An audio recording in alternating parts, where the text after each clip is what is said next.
এখন সংবাদ 24 চ্যানেল। শাহিনুর আক্তার তানিয়া উনি প্রথম রমজান মা বাবার সাথে কাটানোর জন্য বাড়ির উদ্দেশ্যে রওনা দিচ্ছিল।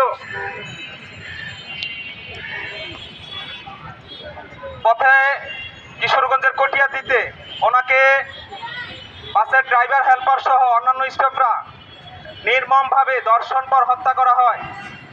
এর বিচার আমরা এখনো পাইনি। এর 3 মাস পরই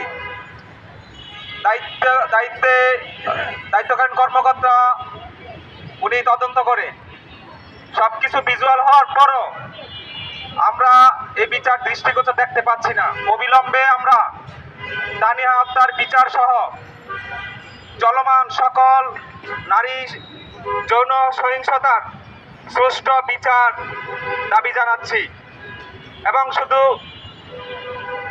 থেমে গেলেই চলবে।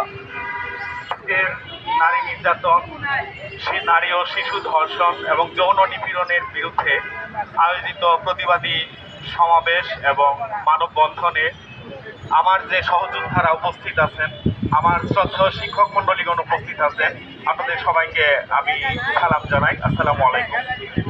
আপনারা জানেন আমরা আজকে এখানে উপস্থিত হয়েছি অত্যন্ত ভারাক্রান্ত হৃদয়ে।